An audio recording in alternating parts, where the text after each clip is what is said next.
All right. Well, I think we are at least live in the studio. Are we live yet on LinkedIn? I don't think quite yet. But It does take nonetheless, time. as you hop in, thank you for joining us for another startup office hours here at the Traction Lab. So we're excited to have you. JDM, where are you at? Looks like you're at the mountains. I am in the prairie wilderness, as you can see, and no, this is not a Zoom background. This is my actual background.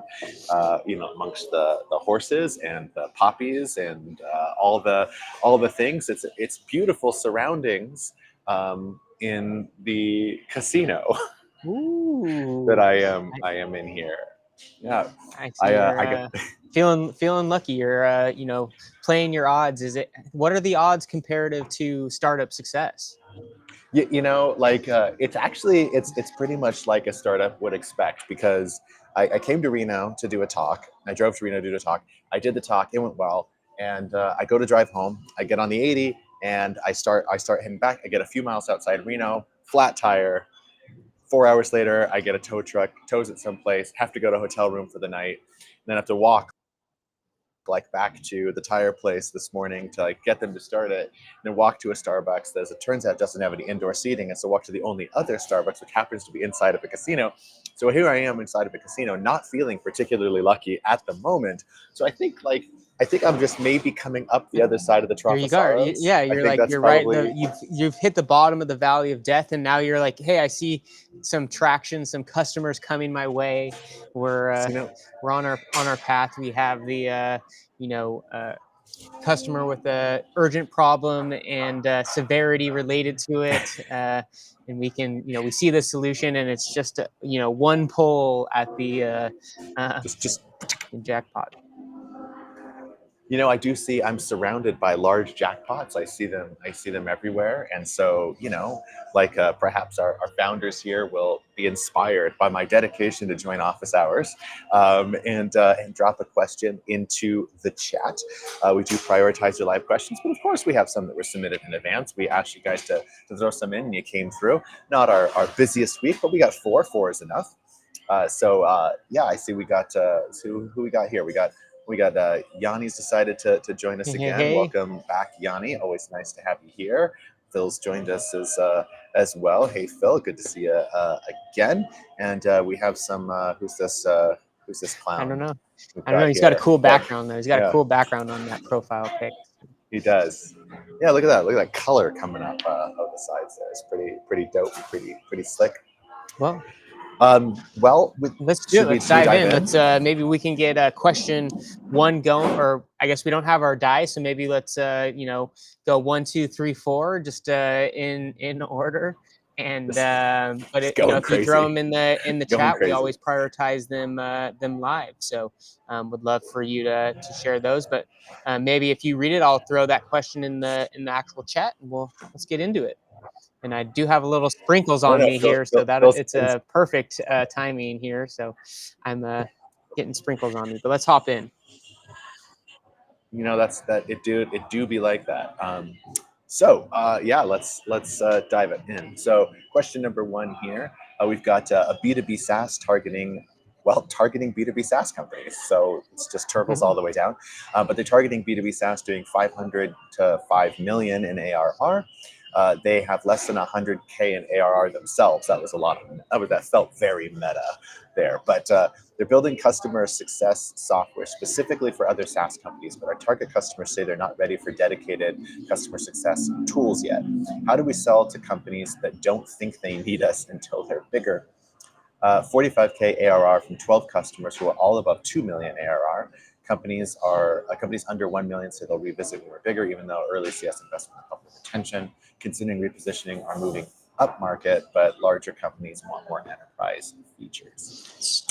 I think Well, my straight answer is you don't sell to them if they don't see the problem that you're trying to ultimately solve for, because that's where you kind of, maybe they see it important, and it sounds like they see it important later on, and so there's certainly not any urgency related to that. And so if you have to convince them, and we often hear this with founders, is like, if only I could just have the opportunity to convince them that this solves their problem, is just like simply the word convince them, versus them just like seeing that aha and like being like, oh, that solves my problem here and now, let's hop in and like get to business. So I think you're headed down a slippery slope. And so what I would be curious though, looking at is, you do have some paying customers. Like, what are the traits of those customers that are different than those that are saying that they're not currently interested, right? And so let's look at the where we're actually getting some momentum, and then how do we double down and find more of those if they're actually truly kind of our early adopter. So I don't are they earlier in that process, or maybe they're a little bit later in terms of the revenue, or they have a certain particular different type of team structure in the sales and customer success. Like, what is the differentiator, and why are those underserved versus the others that aren't really seeing the need? So what about you, JDM? Any additional thoughts there? I mean, I think you pretty much nailed it there. Everybody wants to be like, how do we convince our customers that they need us? Like, you got to take the hint. Like, they're telling you they're not your customer, and I think this is an area where you just need to trust them. They're not your customer yet, and you're getting some response from those who are a little bit market.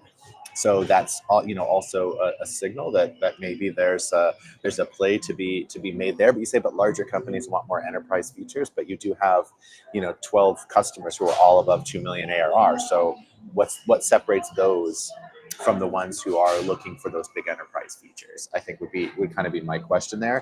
And then I mean, you've invalidated an hypothesis here, and this is probably time for what we would call a pivot. So I just like, I think before we head to, I think McCain has a question that he threw in the chat, was like, that's an okay place to be. Like, what you don't want to be is in that kind of just like space where you're not making any particular decision related to the customer segment. You're like, oh, well, I'm just going to continue to persevere even though the market's telling us something different. Because now how can we then gather that data and say, okay, let's double down and maybe approach this other segment that we actually are getting some traction with. So it's an okay place to be. Obviously not ideal, but all good. JDM's answering a call here for his car that's been dealing with the flat. And so in the meantime, what I'll do is I'll bring in McCain's question here. So thanks for throwing that in the chat. I know you were tackling some of that customer discovery last time, so we're excited to have you back. But here's McCain's question. Hi guys, I'm getting ready to board a flight, so have safe travel. So hopefully you're going to a cool destination. But as we look at the question here, so I may have to take this answer on the replay, no worries. So I have enough to bootstrap my MVP, so it sounds like you have some resources and get some traction. Is it better to bring in early VC, early for speed, or try to make it as long as you can with your own investment? So great question. From my perspective, and would certainly be curious of JDM's, as he kind of battles that. But if you can bootstrap as long as you can, that's more powerful than just taking on capital for capital's sake. It adds a lot of complexities. You have to make sure that you're hitting the notes that the angel investor or the VC is looking for. I would say just from purely like the stage that you're at, you're not likely to bring in venture capital.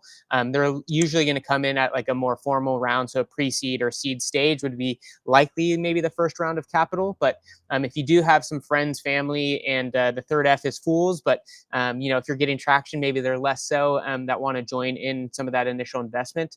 There's nothing wrong with that. It just changes again the cap table. And one of the risks that you'll see later on as you look to scale the venture is how much of that cap table have you given away. And so if that's something where this early investor's capital isn't necessarily needed to get to the next milestone, you have the resources to warrant your ability to continue to push forward, I would just have those resources done internally. So continuing to bootstrap through that process.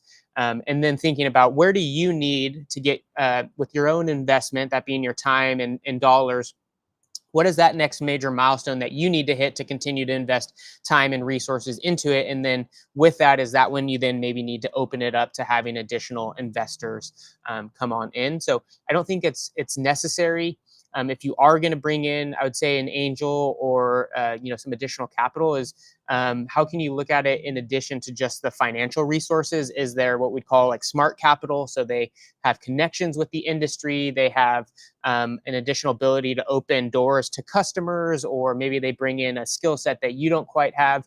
That might help in that process. So I think you're at a stage where you're starting to get some forward momentum. If you have your own resources to deploy, certainly investing those, and that's something that will likely investors down the line will want to see as well. But if you don't have to bring on that capital, then I would say you don't necessarily need to. So I'll see if JDM looks like he's still working with the people on his car. So no worries there. I'll have him come answer that question. But if there's any follow-ups, McCain, on that, happy to dive into it. If you're getting to it during the replay, no problem as well. Just shoot us a note. Could be a comment on this thread later, as this is live going forward. So, but do appreciate and love that question.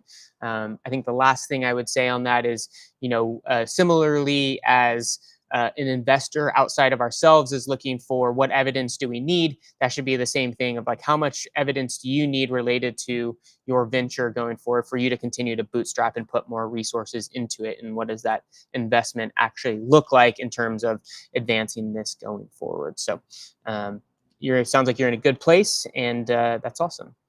So with that, all right. Very good. So the next question I'll bring up. So Phil, looks like you brought in a question here. So thanks again for coming back. We love seeing the repeats here. Phil's question is, for my B2B release management SaaS product, I'm trying to hone in on a MVP or a minimum viable feature set for initial market approach. What tools, avenues should I start with in getting feedback for testing my assumptions? So really great question.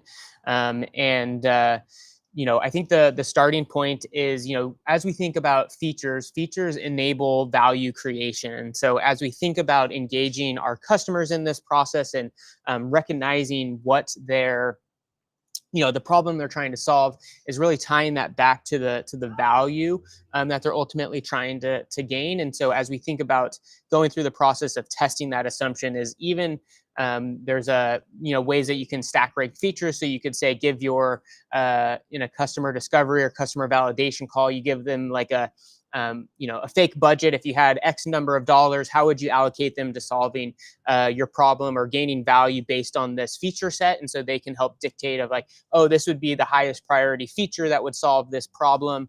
And so they kind of are helping you co-create that solution. And so when we think of the 4 steps of the epiphany, you have the customer discovery. So you validated those pain points, and you move into their willingness to pay. And so it sounds like you've gathered some evidence that they have the problem. There's budget that they've put towards it. And now how do we co-create the solution together? And so one of the ways is like, you give them those feature sets that you've identified.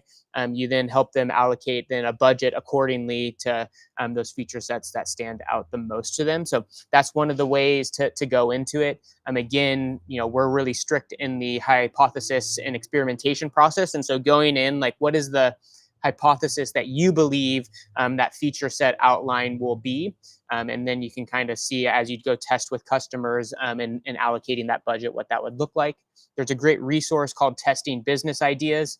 I highly recommend checking out that book. They have a variety of ways to go about testing and gathering that evidence as you go forward. So that would be one particular approach. And then I think the last thing I would say related to the topic is just, oftentimes we want to jump straight into the feature set, but one of the components, we always want to tie it to the value creation. And so one of the sayings we say at the Traction Lab is, people don't buy features, people buy benefits that those features provide. And so identifying really what is the value driver they're looking to achieve. So is it saving time, and how much time is relevant for them to warrant their investment as a customer? Or they want to save money. Well, how much money do they need to save? And then as we then identify what that value creation is, then we can figure out what mechanism or features will ultimately derive that value. And through kind of that budget experiment, we can see what they would use to unlock that particular value as they go forward. So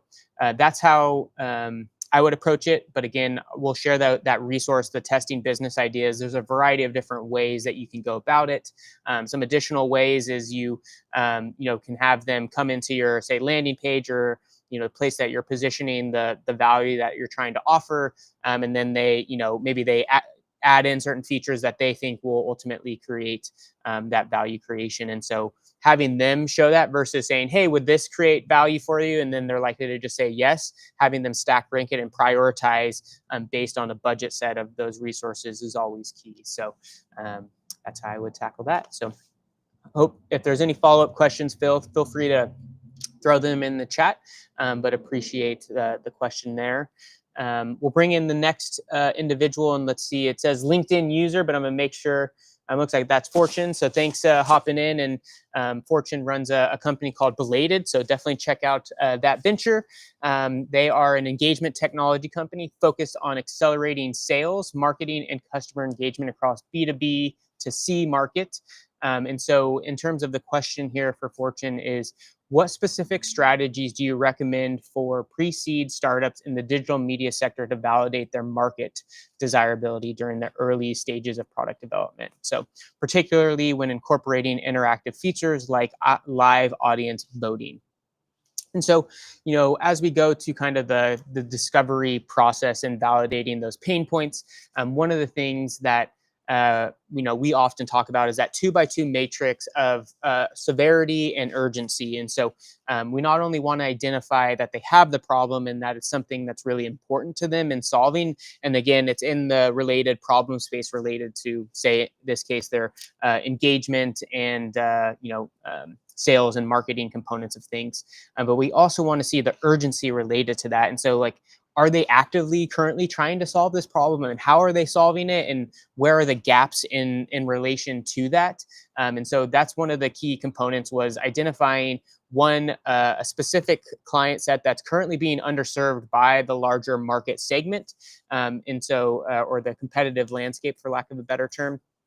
And then what are some of the features and then the associated benefits that they're trying to ultimately achieve? And so it's less on, okay, audience voting, but audience voting, what does that enable for the customer? And so are they looking for engagement to then retain those customers, or are they looking for engagement to increase revenues going forward? So what is the core goal or value they're trying to get out of that? And then how does audience voting or other features derive that particular value, and helping them see that going forward? And so that would be the key way. It looks like JDM's back.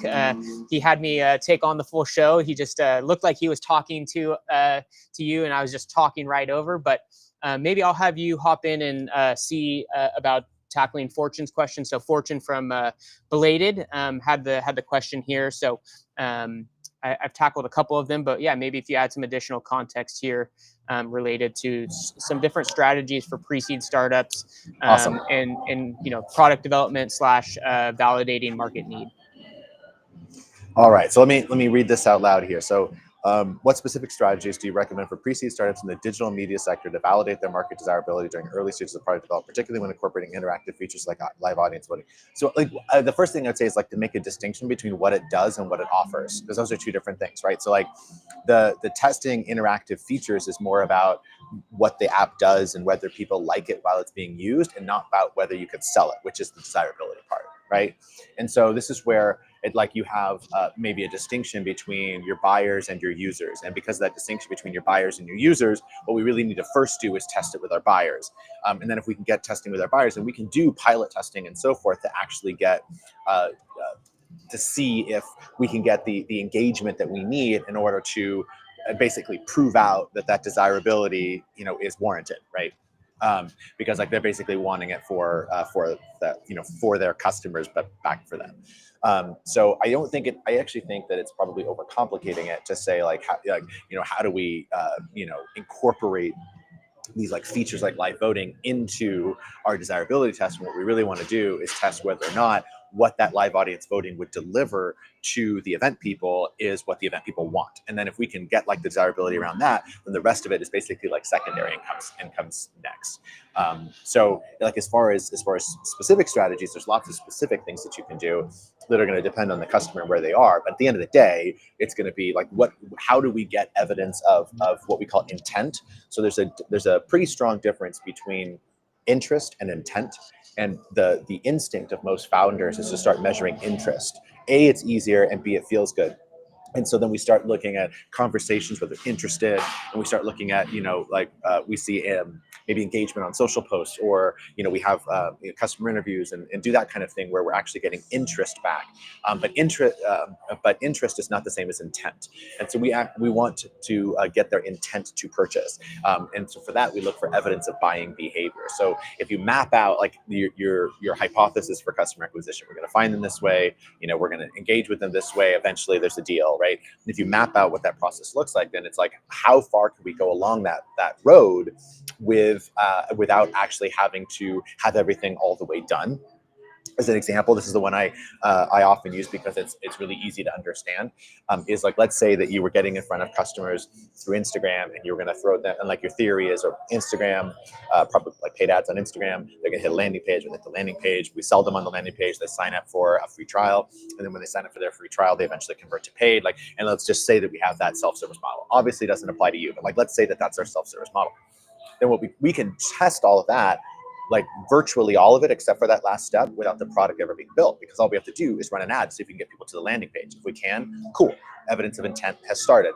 And then once we get to the landing page, we can do an email address field that with a button that says start your free trial, and they type in the email to start their free trial. It doesn't actually have to start a free trial. And then we do what we call a fake door test, because the door that they're choosing to enter is fake, but we're measuring their intent to enter that door. So once they hit that, and we capture their email address, we take them to a page that basically is like we're filled up in our early tests. We've added you to the wait list and we'll be in touch. So now you have a wait list that actually really strongly aligns with intent, because they really intended to start a free trial. So you can test as far along the path as you are able to, without ever actually having to worry about what the product says. And again, that's separating out the business from the user who's going to maybe use it during the live event, which is actually something completely different. So that's sort of how I would answer that. Cameron is on the move. Is it raining on you? I'm getting rained on, so I'm gonna hover over some trash bins. Nothing more startup-y than doing a live call, standing over the 3 trash bins. So, so when I was at Reno Startup Week yesterday, which is why I'm in a casino right now. But when I was at Reno Startup Week yesterday, they were doing talks, and one of the guys who was giving a talk in like one of this cool little clubhouse room, but he had decided to use this like big trash can basically as a lectern, because it was kind of like a tall trash can. So he had like the presentation clicker sitting on it, until eventually it was no longer sitting on the trash can so much as it was in the trash can. And it took a few people to like take off the lid of the trash can and reach in to, which is all of my way of saying, be careful with that laptop there. It'd be a shame if something were to happen to it. It would be a shame. Would be a shame indeed. So there's a quick follow-up from Fortune here. So something like an MVP with a wait list. And so I think part of it is getting people to sign up for the value that's going to be creating. So when they're signing up for the wait list, obviously the intent is for them to use the MVP and get value from it and pay you for it. But what are they signing up for on the wait list? Or what we'd say is like, what are they actually waiting for? Is it for you to develop the product and they see the value, and so it's sufficient enough for them to put money down or give you more information than just their email? And so what's that like level of evidence from a buying intent related to that? And then the MVP is what, the intent, the V in the minimum viable product is the willingness to pay, and that this is actually a viable solution going forward. And so how do we then not only test feasibility, which is, can this deliver value, but more so, can we test the desirability, is like the willingness and urgency to actually solve this problem and use customers related to that. So. Yeah, definitely. And I again want to like separate out like the product from their intent to use the product, and they're 2 different things. And so we actually don't need an MVP to test desirability. We need an MVP to maybe test engagement or retention, and we might need it to test revenue, but we're not going to need it to test like their intent to buy. And so like the more that we can do that testing without having to bake in a whole product, the less risk that we're actually taking in order to test that intent. And so if we, like, for example, if you tie this whole thing up together as one big ass assumption, where you have an MVP that the event planners are using, and then you also have this MVP that all the individual users are using, and something in there doesn't align, the whole thing's going to crash down, and you're not going to know why, because we combined all of our assumptions into one test. And so, like, the first thing that we want to do from a science perspective is separate out one thing that we want to test. In this case, like, it's a series of things, and that's why I gave them in series. Like, the first one was, can we get them off Instagram? And then the second assumption is, okay, we got them off of Instagram using our value proposition. Can we get them to start a free trial using our value proposition? Right? And so we're going to test each of those things in series. And eventually, there's going to be something having to do with live events where we're doing a pilot. But that's going to happen only after we're confident, or we have some evidence that we're on the right track with what we're trying to sell back to those businesses anyway. Cool. All right. Just gonna throw a little compliment on the screen here, because you know. Well, we go on Vibe, so we need the validation, right? Thanks for the validation. The validation is not necessarily customer demand; it's validation of just so I feel good and validated.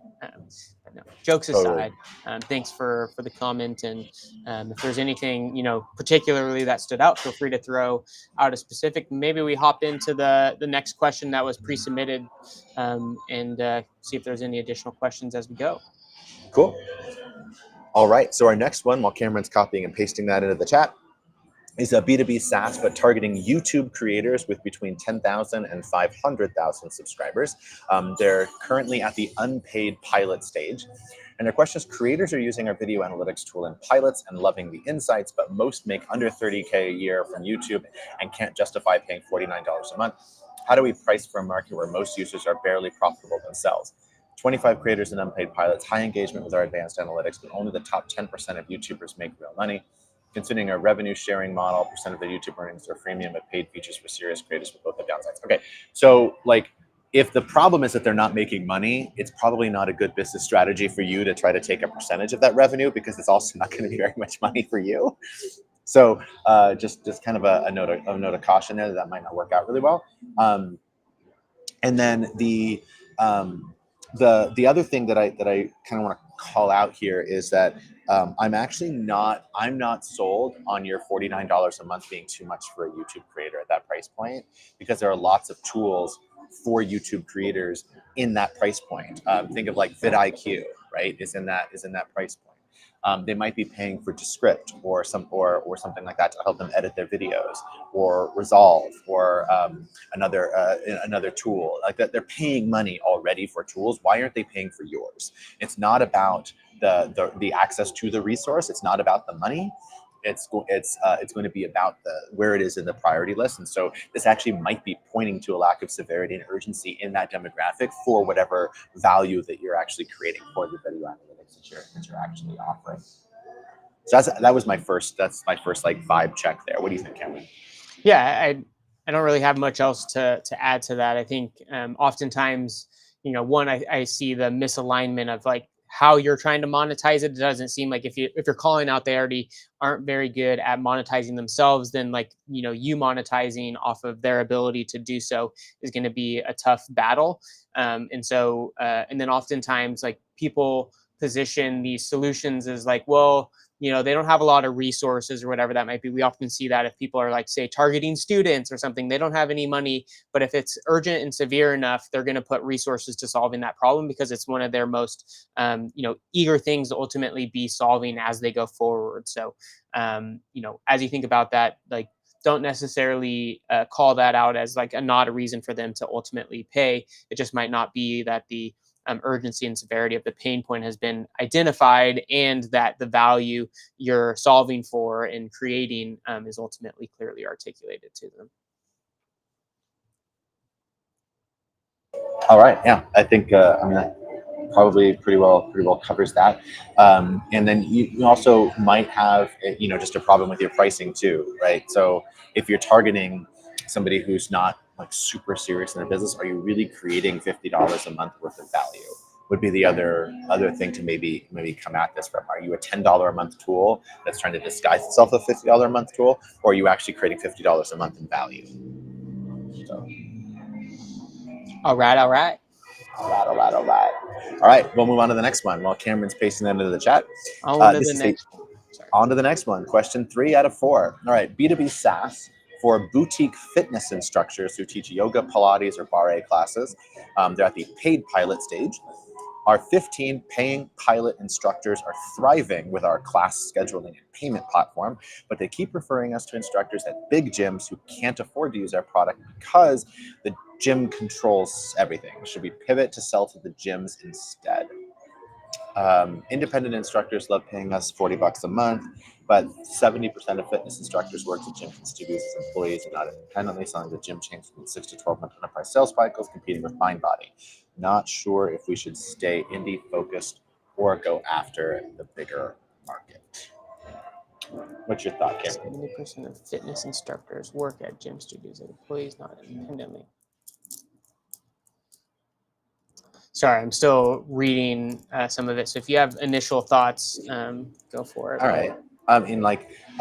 Initially, so the question is like, should we pivot to sell the gyms? And the answer is maybe, but like, what's the broad theory here? So if you think about like an expansion thesis, was your original thesis that you were going to sell to all these independent instructors and then broaden into those who also work at gyms? And so like this was an inevitable thing. We're like, well, where should we focus in the short term?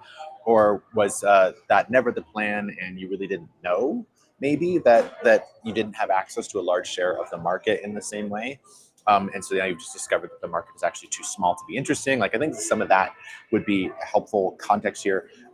But I think the big picture for me is that, you know, if 70% of instructors are working at gyms and studios and their employees, then there may be another offering that's needed to be happening. And you might have to have the longer sales cycles, but you also that milestone might be a very different tool. And so I'm not sure what the cost of that pivot is. And certainly it's just because you're getting referrals to instructors at those places who don't have the purchasing authority does not mean that you're producing sufficient value to the gyms to justify purchasing for their employees, right? So like there's still a big block of evidence that we would want to gather for something like this. Yeah, I think the like big thing for me is like it doesn't seem like you have evidence that there's a closed door related to the independent focus. So like there seems to be like they're paying you, you have paid pilots. I'd be curious if you're delivering the value for them to become, you know, full customers and continuing on in that process. And so it's like, you know, are we thinking of a total pivot where we're going to go towards this large gyms?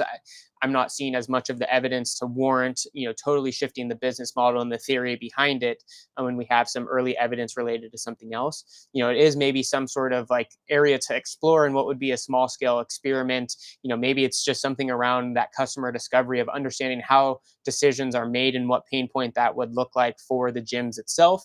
Is that where, you know, maybe the lack of scheduling through a MindBody or some other current solution isn't allowing them to meet the needs of their existing customers or something of that sort. And so I think you need to parse apart what that looks like for the gyms itself.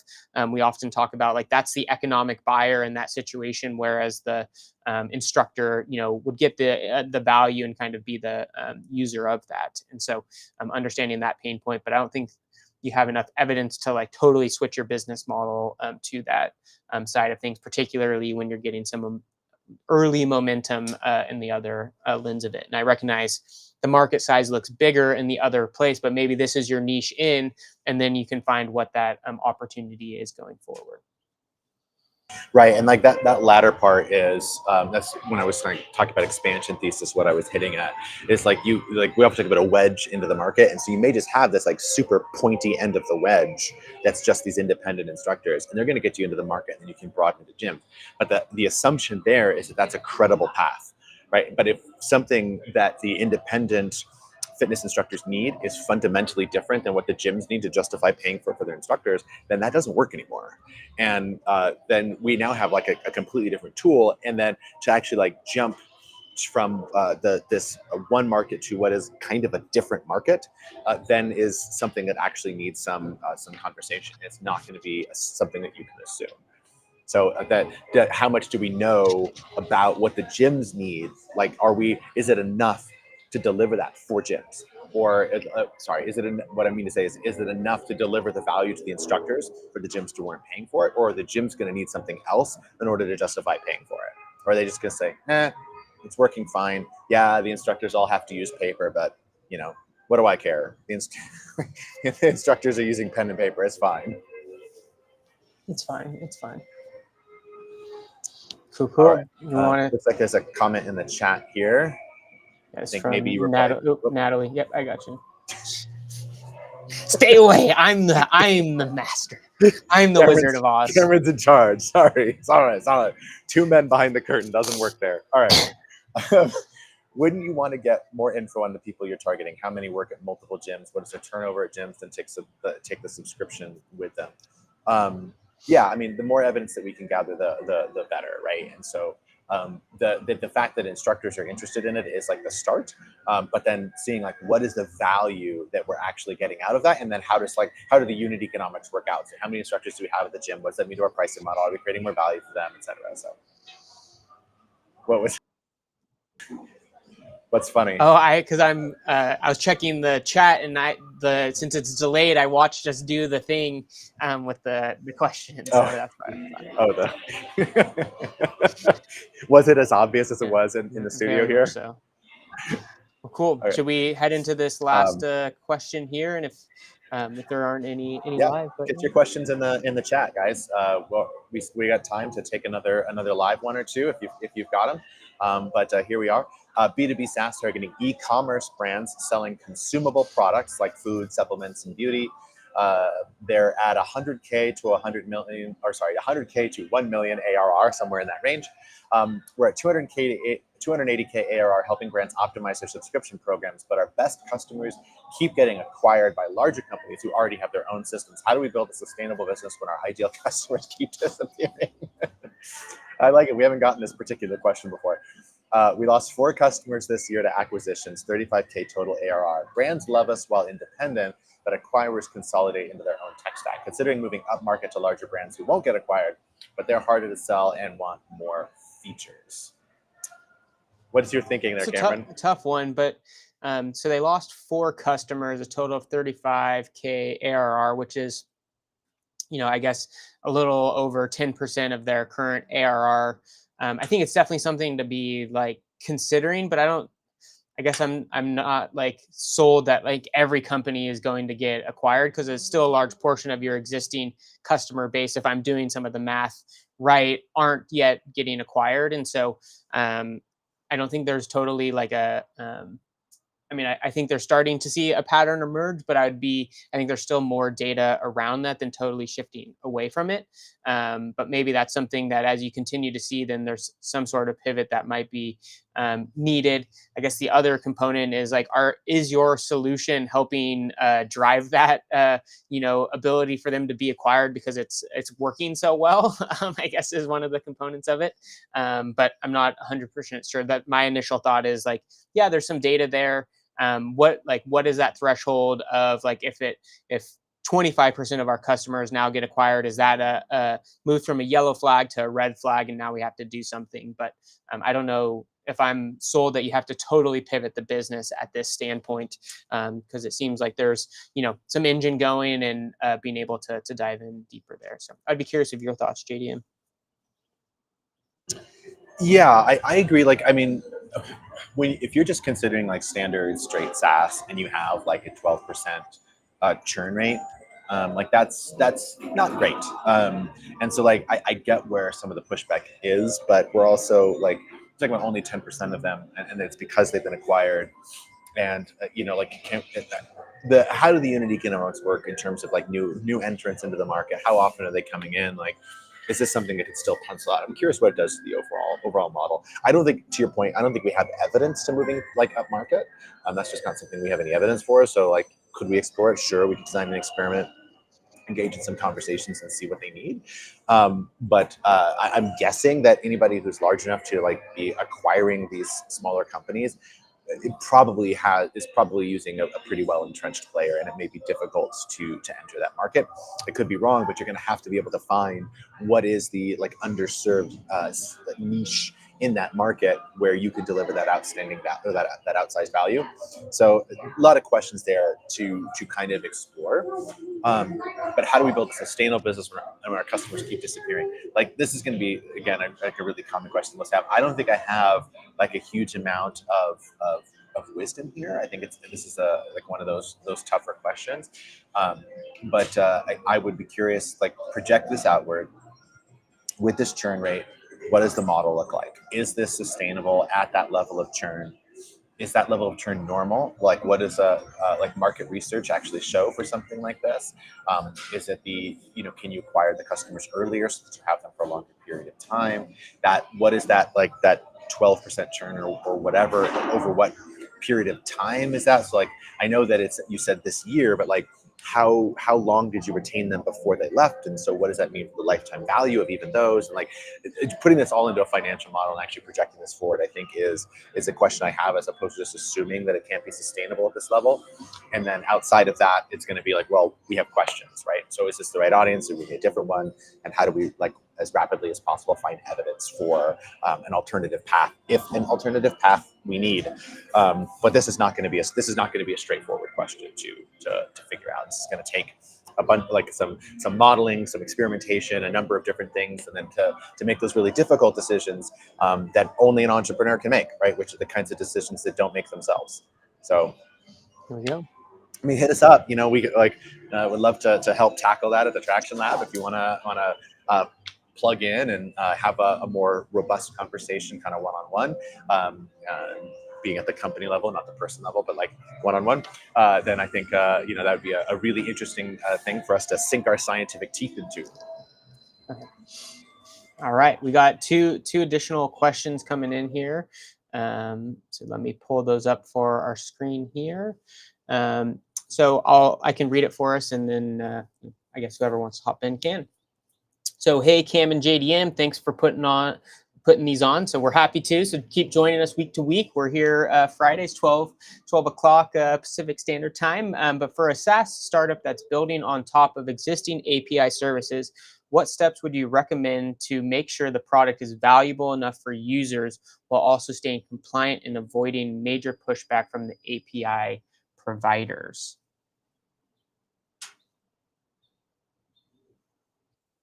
I'm not 100% sure what the pushback that you're referring to is. I'm going to assume, for the sake of and feel free to drop this into the chat, like drop the details and we'll react to it. There's just the delay. But I'm assuming that you are compliant with the terms of service of each of these APIs, and so that it's not an issue of that. And so I'm not sure why there would be pushback from the API provider. So maybe provide some context of that. But the first thing that actually comes to mind is, like, what is the value that you're actually independently creating?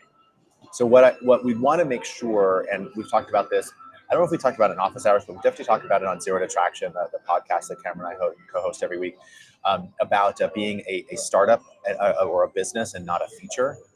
And so oftentimes when you have like these, like, well, we're connecting 3 different APIs together for somebody, it's more of a feature than an actual product at the end of the day. And so, like, you're connecting these API services together, what are you doing with that? Like, what is your defensible moat? Like, how are you creating that value and sustaining that value over time in a competitive landscape? And like, are you doing something that any one of these players can then just kind of be like, oh, we should do that internally, and they'll bring that inside. So that's kind of what first comes to mind for me. But to answer the question directly, which is, like, how do you ensure the product is valuable enough for users? That's just going to be the same process that we talked about before. Who are the users? Like, ideate on who they are, figure out how to get in front of them, run an experiment, see if you can capture their attention. If you can capture their intention, see if you can measure their intent. If you can measure their intent, then double down, and just keep going through the scientific process. What do you think? Sounds like someone hit a jackpot, is what it sounded like. But I was like, you just crushed your answer to that question. So way to go, JDM. But no, I think you kind of hit it. I think the big thing is, like, don't just be a ChatGPT wrapper, right? Like you're basically just using existing, things, and then ultimately, the value created isn't necessarily even things that are innate to your business. And so again, it all drives back to not necessarily just the features that you're offering, but what value are you creating? And then obviously, compliance is key. And I don't know if that's something from you're in a field around legal or something like that, or there's some sort of component, but understanding the governance that even the tools that you're using behind the scenes are enabling or not. So I think that those are key things. But ultimately, the value creation mechanism, that's a different thing than why they're ultimately signing up in terms of the actual value itself. So, but cool. All right. So Cool. one last quick one. We got another one here. So we got. Well, let's see. Is this an actual question? Okay, so we have shared some good nuggets. So glad to hear that.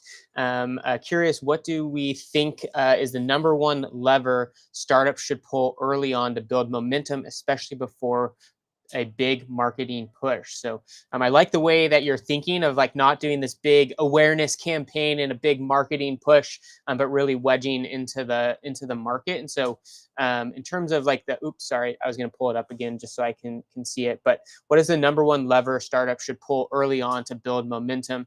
I think the key thing on building momentum is, gathering that early evidence and traction related to customer. And so it's not just necessarily like the wait list component of it, but can you actually get them to be paying customers early and often? And then the willingness for them to be referrers of your solution, right? If they're willing to refer, you've continually climbed that ladder of, customer success and the evidence related to your business model. And that's going to be much stronger coming from an existing customer than you kind of doing this kind of general marketing push.